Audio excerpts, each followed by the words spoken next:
Fiziksel bedeninizin dışında bir dünyada yaşayabileceğinizi söylesem ne düşünürdünüz? Peki hangi boyutlara adım atabileceğinizi ve astral seyahatin bizi nerelere götürebileceğini hiç düşündünüz mü? Bu videoda bilinçli bir şekilde bedeninizi terk ederek paralel evrenlere nasıl yolculuk yapabileceğinizi birlikte keşfedeceğiz. Hepinize iyi seyirler. Like and subscribe.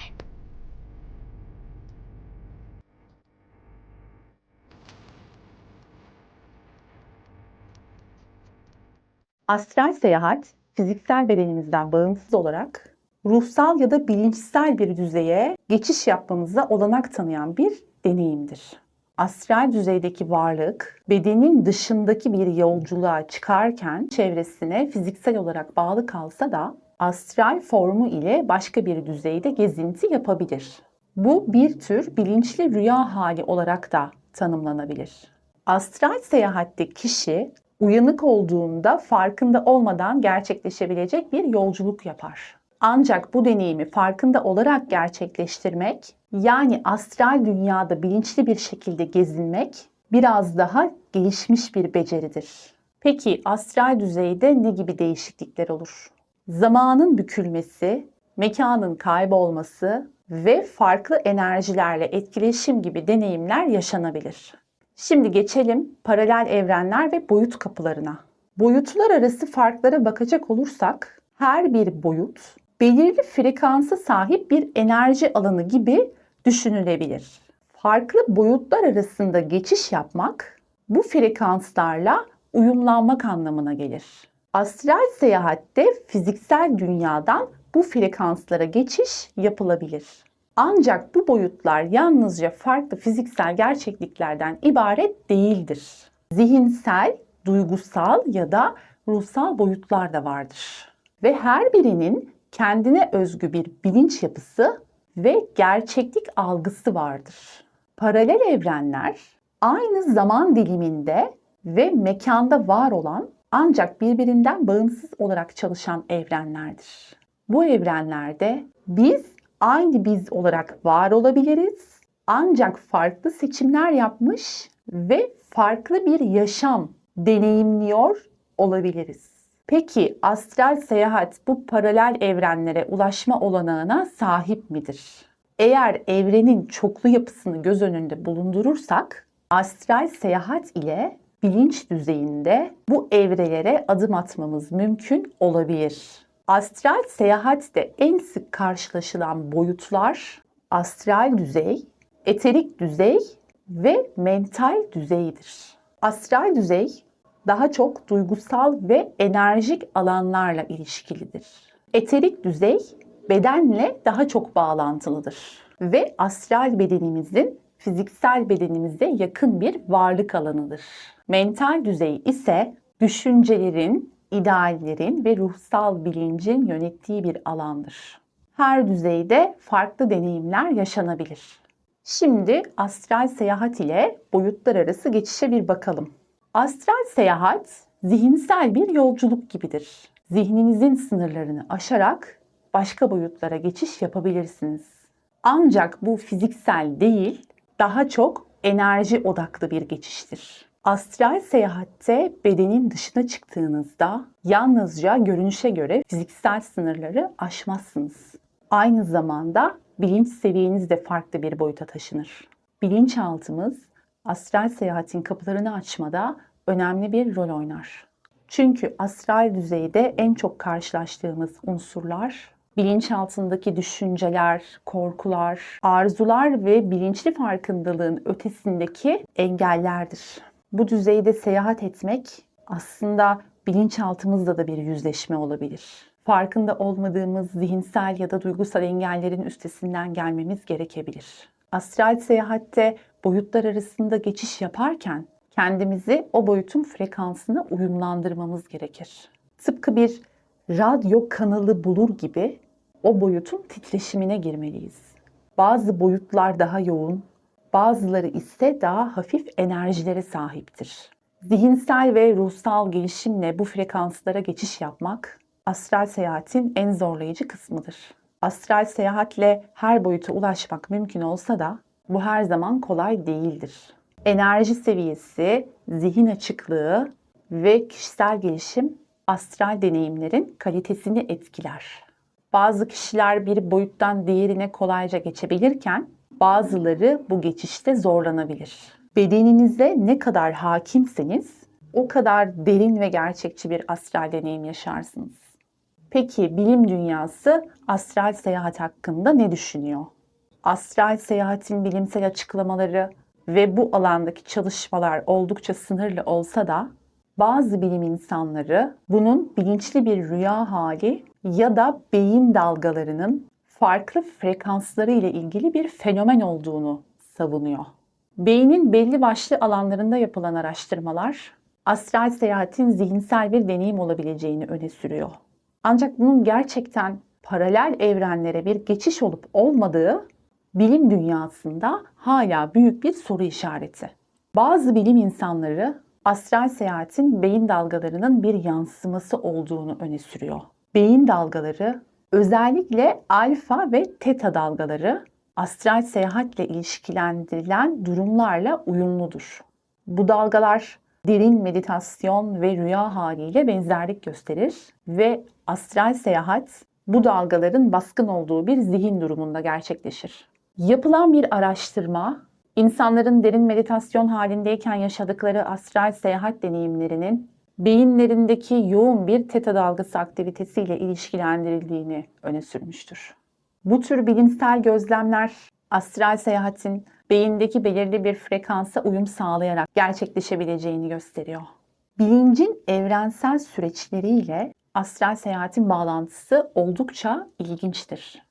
Beyin dalgalarının farklı frekansları, farklı bilinç seviyelerine açılan kapılar gibi düşünülebilir. Eğer zihinsel olarak belirli bir frekansa uyumlanabilirsek, astral düzeylere de geçiş yapabiliriz. Bu da astral seyahati yalnızca psikolojik bir deneyim olmaktan çıkarıp bilinçsel bir yolculuk haline getirebilir. Şimdi konuyu biraz daha detaylandırıp örneklendirelim ve astral düzeyde zamanın bükülmesi konusundan bahsedelim. Astral seyahat sırasında zamanın fiziksel dünyadaki gibi işlemediğini fark edebilirsiniz. Fiziksel dünyada 1 saat boyunca meditasyon yapsanız bile astral düzeyde çok daha fazla zaman geçmiş olabilir. Bazı insanlar astral seyahat sırasında saatlerce hatta günlerce bir boyutta kalabilirken gerçekte yalnızca birkaç saat geçmiştir.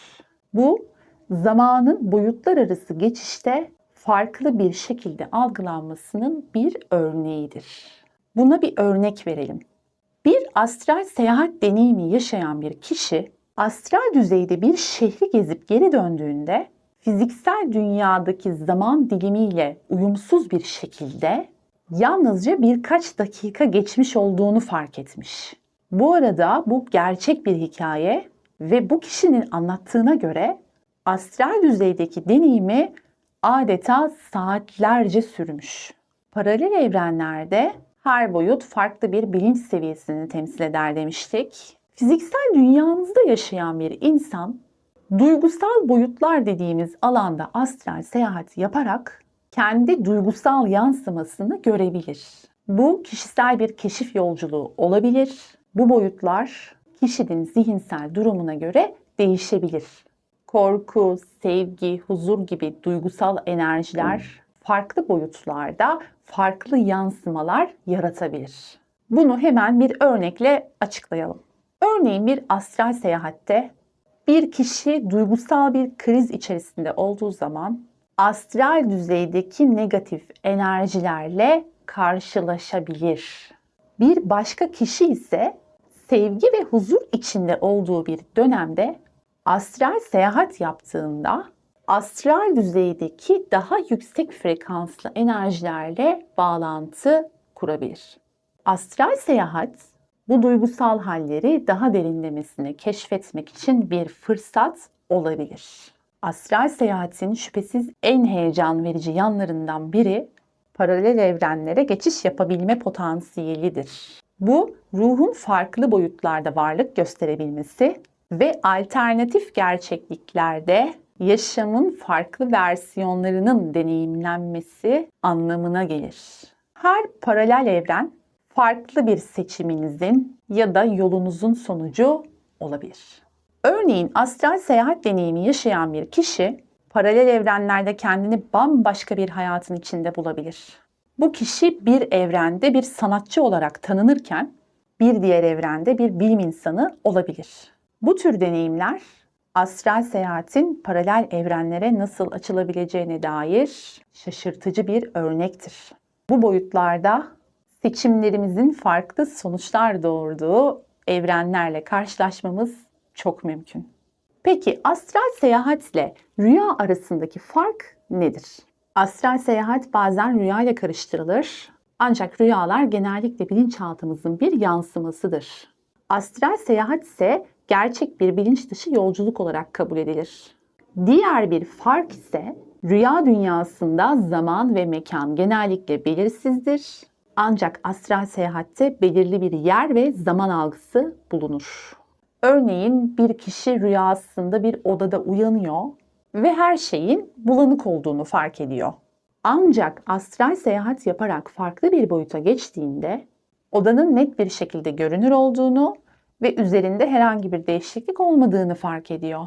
Bu da astral seyahatin aslında rüyadan ne kadar farklı olduğunu gösteren güzel bir örnek. Astral seyahat yapan birçok kişi farklı bilinç seviyesinde varlıklarla karşılaştığını iddia ediyor. Bu varlıklar dostça ruhsal rehberler olabileceği gibi düşük frekansta titreşen varlıklar da olabilir. Yine bir örnek verelim. Astral seyahat deneyimi yaşayan bazı kişiler kendilerini bembeyaz bir ışıkla çevrelenmiş dostça varlıkların arasında bulduklarını anlatıyor. Bu varlıklar insanlara rehberlik eden ve bilgi aktaran yüksek bilinç seviyelerine sahip olabilir. Diğer yandan bazı kişiler daha karanlık varlıklarla karşılaştıklarını ve onların enerjilerini çekmeye çalıştığını da anlatıyor. Elbette bunlar yalnızca astral seyahat deneyimi yaşamış kişilerin iddiaları. Siz de bu tarz deneyimler yaşadıysanız lütfen yorumlar bölümünde bizimle paylaşın. Peki bunun bir korunma yöntemi var mı? Astral dünyada elbette tamamen savunmasız değiliz. Bilinçli bir şekilde koruma kalkanı oluşturabilir, yüksek frekanslı pozitif enerjilerle çevremizi sararak olası olumsuz varlıklardan korunabiliriz. Bunlar son derece tehlikeli deneyimler olduğu için bu konuda uzmanlaşmadan asla ve asla denenmemesi gereken şeylerdir. Peki astral seyahatte kaybolma riski var mı? Ya da astral seyahate çıkan herkes geri dönebilir mi? Genellikle astral seyahat sırasında fiziksel bedeninizle ince bir enerji bağı olan gümüş kordon sayesinde bedenimize her zaman geri dönebiliriz. Ancak bazı insanlar bu bağın zayıflayabileceğini ya da astral planda kaybolabileceklerini öne sürüyor. Bazı kişiler astral seyahatte bir noktada geri dönemediklerini ve bilinci tamamen astral boyutta kaybolmuş gibi hissettiklerini söylüyorlar. Ancak bir süre sonra bedenlerine geri çekildiklerini ve bir tür manyetik güç tarafından geri getirildiklerini anlatıyorlar. Kimileri ise bu deneyimi yoğun bir uyku felci olarak tanımlıyor. Peki gerçekten kaybolmak mümkün mü dersek, genel kanı hayır yönünde. Çünkü gümüş kordon kopmadığı sürece fiziksel bedene geri dönüş her zaman mümkündür. Ancak astral seyahatin kontrolsüz bir şekilde yapılması bazen kişinin kendi yönlendiremeyeceği yerlere gitmesine neden olabilir. Astral seyahatin yalnızca ruhsal boyutlarla sınırlı kalmadığı ve bazı kişilerin paralel evrenlerde kaybolduğu iddiaları da var. Bu teoriye göre bazı insanlar astral seyahate çıkıp tamamen farklı bir realiteye geçtiklerinde orada sıkışıp kalabiliyorlar. Örneğin bir kişi astral seyahate çıkıyor ve geri döndüğünde bazı şeylerin değişmiş olduğunu fark ediyor. Örneğin evinin bir detayının farklı olduğunu ya da ailesinin geçmişle ilgili farklı anıları olduğunu söylüyor. Bu Mandela etkisine benzer bir deneyim olabilir. İsmi geçmişken Mandela etkisinden de kısaca bahsedelim.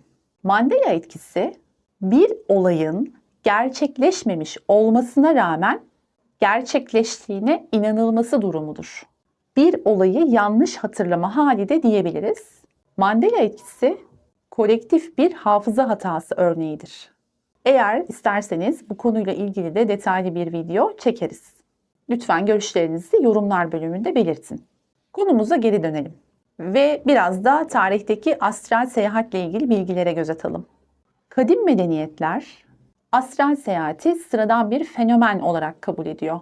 Örneğin Antik Mısır, Ölüler kitabında ruhun bedenden ayrılıp farklı boyutlarda gezebileceğinden bahsediyor. Tibet'teki rahipler beden dışı deneyimler yaşamak için özel nefes teknikleri ve mantralar kullanıyorlardı. Şamanlar ruh yolculuğu yaparak bilgi almak ve ruhsal rehberlerle iletişime geçmek için astral seyahati kullanıyorlardı. Keza Tibet'teki bazı kişilerin meditasyon yoluyla bilinçli bir şekilde astral seyahate çıktıkları ve farklı boyutlardan bilgi aldıkları söyleniyor. Öyle ki bazı rahipler vücutlarını meditasyon halinde bırakıp farklı yerlere ışınlandıklarını iddia ediyorlar. Son olarak gizli örgütler ve astral seyahat deneyleri üzerine biraz konuşalım. Devletler ve gizli örgütler astral seyahati gerçekten kullandı mı? CIA'in Stargate yani Yıldız Geçişi isimli projesi, Remote Viewing yani uzaktan görüntüleme ve astral seyahat gibi konuları araştırdı. 1970'lerde CIA tarafından yürütülen Stargate projesinde psikik ajanlar belirli bir hedefi astral seyahat yoluyla görmeye çalıştılar. Hatta bazıları Mars yüzeyindeki eski uygarlıkların kalıntılarını gördüklerini bile iddia ettiler. Soğuk Savaş döneminde Amerika Birleşik Devletleri ve Sovyetler psikik yetenekleri olan kişileri kullanarak düşman ülkelerin gizli bilgilerine astral seyahat yoluyla ulaşıp ulaşamayacaklarını test ettiler. Peki astral seyahat gerçekten istihbarat toplamak için kullanıldı mı? Bu tür projeler resmi olarak kapatıldı. Ancak bazı teorisyenler astral seyahatin hala bazı istihbarat operasyonlarında kullanıldığını düşünüyor. Peki siz bu konuda ne düşünüyorsunuz? Sizce tüm bunlar gerçek olabilir mi? Yorumu sizlere bırakıyor ve görüşlerinizi yorumlar bölümüne bekliyorum. Ayrıca astral deneyimler yaşayanlar da deneyimlerini yorumlar bölümüne yazabilir. Bu tür videoların devamı için videoyu beğenmeyi, paylaşmayı, kanala abone olmayı ve bildirimlerinizi açmayı unutmayın. Bir sonraki videoda görüşene dek hoşça kalın. Like and subscribe.